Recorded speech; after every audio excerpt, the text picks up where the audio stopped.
রাজনীতিতে মা বেগম খালেদা জিয়ার দেখানো পথে আপোষহীনভাবে হাঁটবেন বলে জানিয়েছেন বিএনপির চেয়ারম্যান তারেক রহমান। যুক্তরাষ্ট্রের বিখ্যাত সংবাদ সাময়িকী টাইম ম্যাগাজিনে দেয়া সাক্ষাৎকারে তিনি ছাত্র জনতার বিপ্লব পরবর্তী নতুন বাংলাদেশকে ঢেলে সাজানোর পরিকল্পনা নিয়ে আলোচনা করেন। বলেন, দেশের মানুষ তার সাথে থাকবেন। পরিবর্তনের রূপকার হিসেবে কাজ করার কথাও জানান তারেক রহমান। আরও জানাচ্ছেন আফসানা নীলা। কালার এক্সপার্ট এবং মাইল্ড অন হ্যান্ডস টেকনোলজি সমৃদ্ধ অরিক্স অ্যাডভান্স ডিটারজেন্ট পাউডার, আপনার laundry expert. BNP chairman Tarique রহমানকে বাংলাদেশের রাজনীতির প্রিন্স আখ্যায়িত করে তার সাক্ষাৎকার প্রকাশ করেছে বিশ্বখ্যাত সাময়িকী টাইমস। তার দীর্ঘ ১৭ বছরের নির্বাসন এবং রাজনৈতিক অগ্নি পরীক্ষার পর স্বদেশের মাটিতে পা রাখার অধ্যায় নিয়ে প্রকাশিত হয় প্রতিবেদন।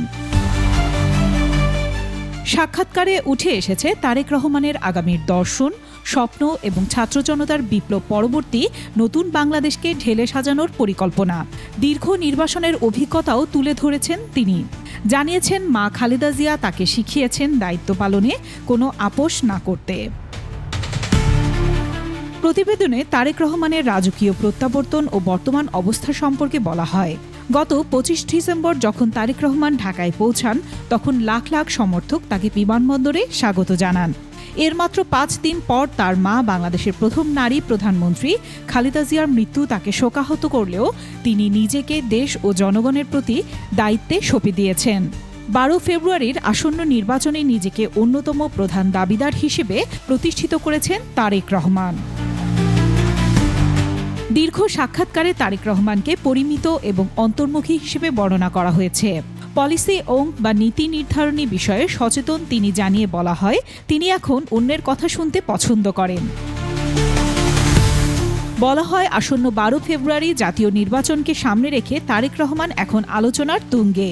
ছাত্র জনতার অভ্যুত্থানে আওয়ামী দুঃশাসনের পতনের পর নিজেকে দেখছেন এক সেতুবন্ধন হিসেবে, যিনি একই সাথে শহীদ প্রেসিডেন্ট জিয়াউর রহমানের জাতীয়তাবাদী আদর্শের উত্তরাধিকারী এবং তরুণ প্রজন্মের বিপ্লবীদের আকাঙ্ক্ষার প্রতিফলন।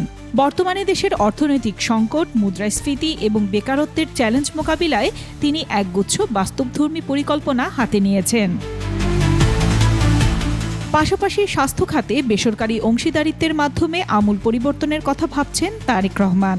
জানিয়েছেন, যুক্তরাষ্ট্র ও বাংলাদেশ পারস্পরিক স্বার্থ রক্ষায় একযোগে কাজ করবে।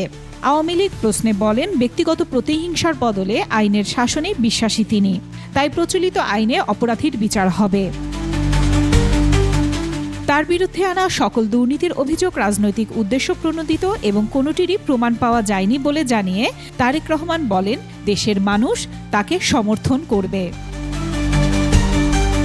আফসানা নীলা, ডেস্ক রিপোর্ট, ২১ টেলিভিশন।